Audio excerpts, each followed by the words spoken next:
रांची जिला के सोनहातू प्रखंड में जितना जहान उपस्थित रहा जुटल और जे हमर से बड़ो लगा सोभिन के एक संगे जोड़हात करे है और जे हमर से छोटे लगे अपनी के आशीष दे है।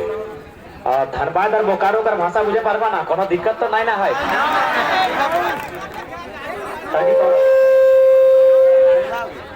बुझे ले ना?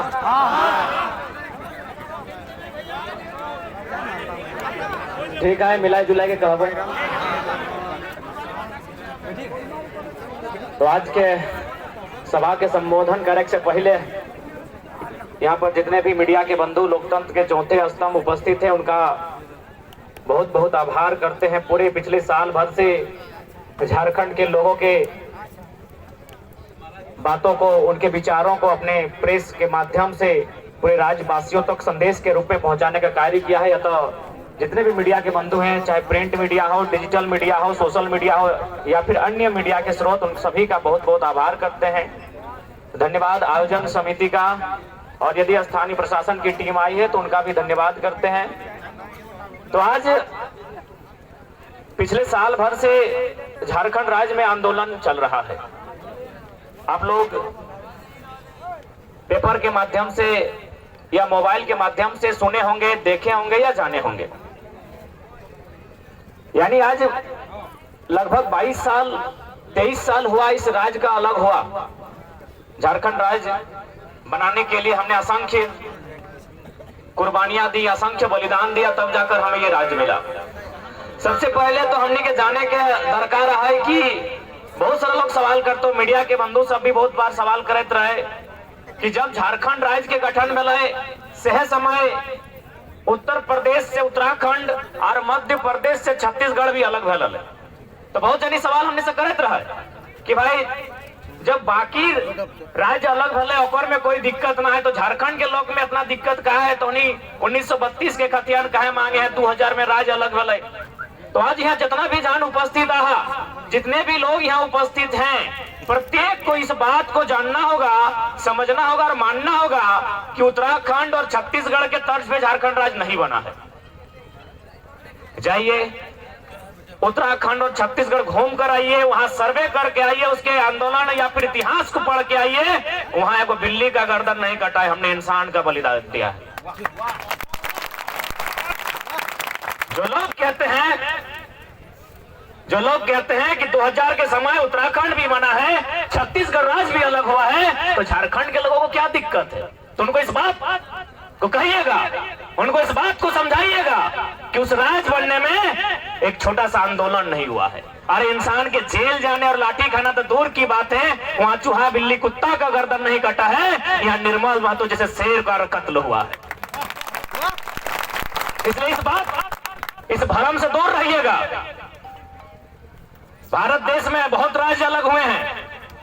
तमिलनाडु से कभी आंध्र प्रदेश बना है, बॉम्बे से कटकर कभी गुजरात और महाराष्ट्र अलग अलग राज्य बना है, पंजाब से हरियाणा बना है और आज फिर आंध्र प्रदेश से तेलंगाना बना है। लेकिन झारखंड का इतिहास बिल्कुल अलग है। इसलिए आज प्रत्येक झारखंड के नौजवान को, पढ़ने लिखने वाले माता बहन सभी अभिभावक को इस बात को जानना होगा और समझना होगा कि हमारा राज्य अलग परिस्थितियों में बना है, अलग कारणों से बना है, अलग तरीके से बना।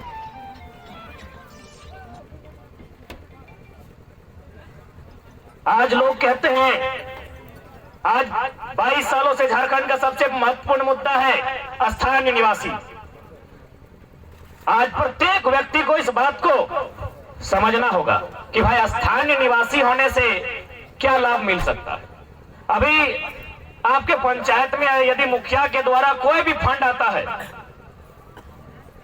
आपके पंचायत में मुखिया के द्वारा कोई भी फंड आता है, तो क्या उसका लाभ हमको मिलेगा? हम धनबाद से हमको मिलेगा? हमके मिलता है? नहीं ना मिलता है। यानी जो उस पंचायत का है उसी व्यक्ति को वो मुखिया जी का जो भी योजना है वो लाभ मिल सकता है। यानी यह है स्थानीयता। तो ठीक उसी प्रकार जो झारखंड का स्थानीय निवासी है उसी को वो लाभ मिलेगा जो झारखंड सरकार की नौकरियां होंगी या फिर कोई भी लाभ की परियोजना होगी। लेकिन इस राज्य के पास परिभाषा नहीं है। कि झारखंड के निवासी कौन है। कोई भी काम होता है, आज यदि हम लोग यहाँ बैठे भी हैं तो एक नियम के तहत बैठे हैं। माताएं बहनें एक साइड बैठी हैं, पुरुष लोग मर्द लोग एक साइड बैठे हैं। एक नियम है ना भाई, नियम से ही चला है। लेकिन इतना बड़ा राज्य बिना नियम का चल रहा है।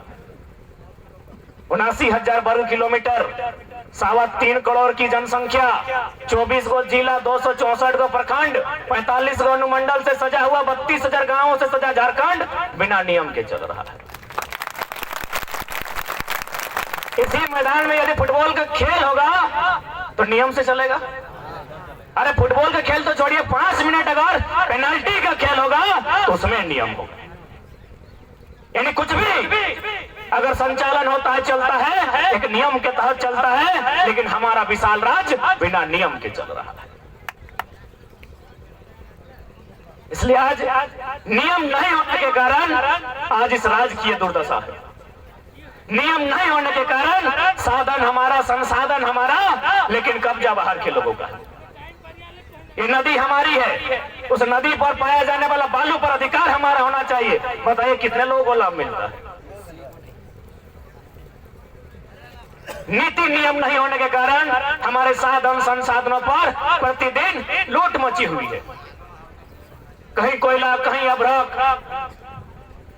नाना प्रकार के खनिज संपदा इस राज्य में पाए जाते हैं और उन पर आज लूट मची है, कारण नियम नहीं।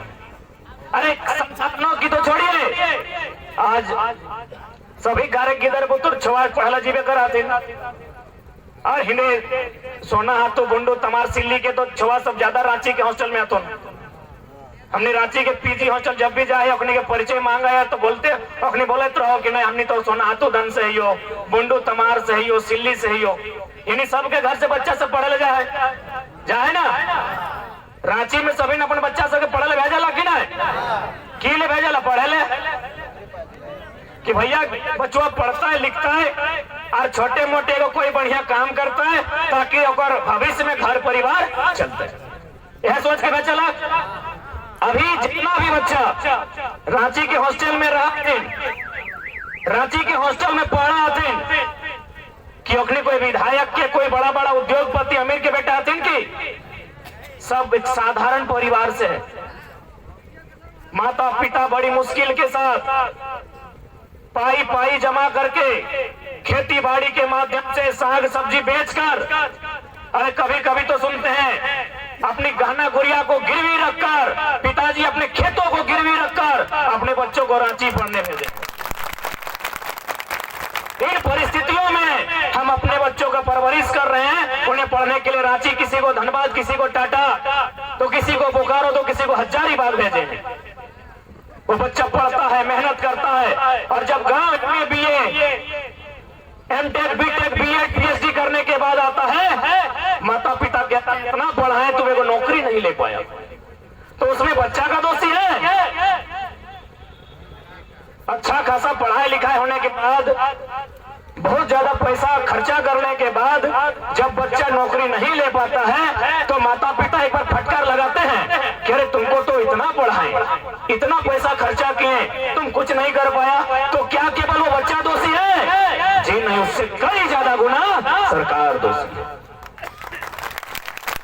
क्योंकि आपके बच्चे का भविष्य का निर्धारण रांची की विधानसभा के भीतर जो नियम बनेगा, जो नीति बनेगा, वहां तय होगा। इसीलिए यदि गुस्सा अपने बच्चे पर आता है तो मैं तमाम अभिभावक से विनती करूंगा, इस बार गुस्सा आपके बच्चे पर नहीं, जिन्हें आप विधायक चुनकर भेजते हैं उन पर दिखाइए।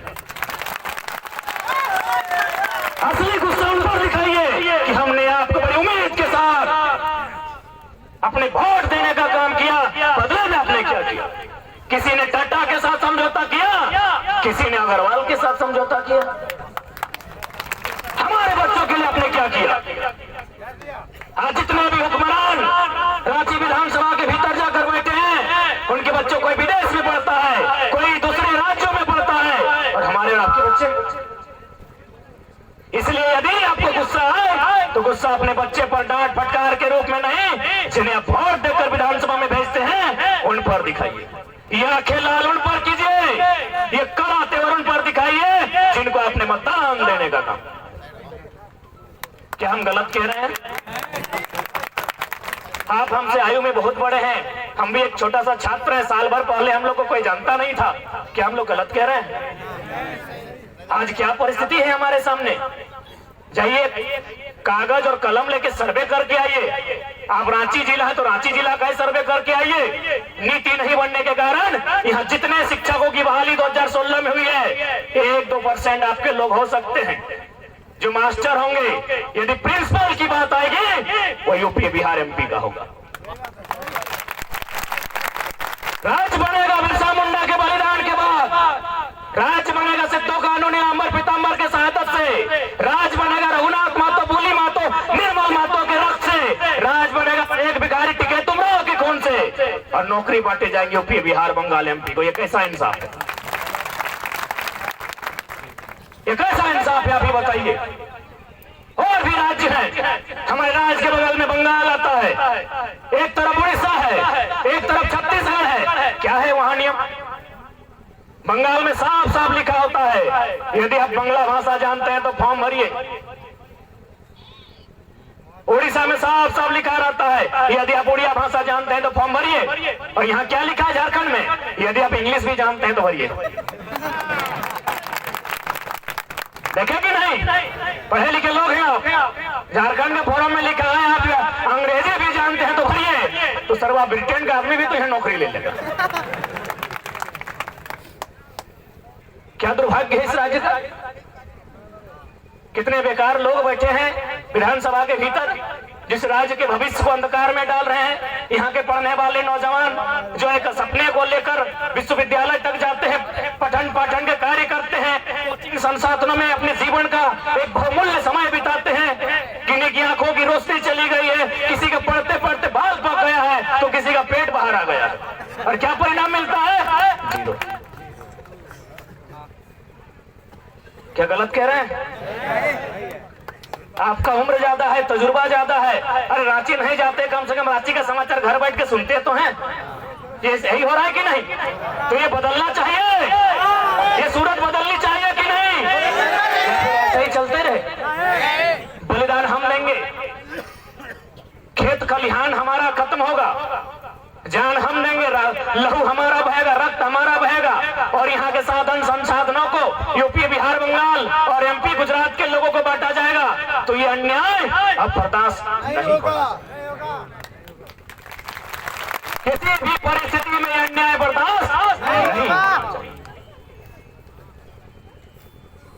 आज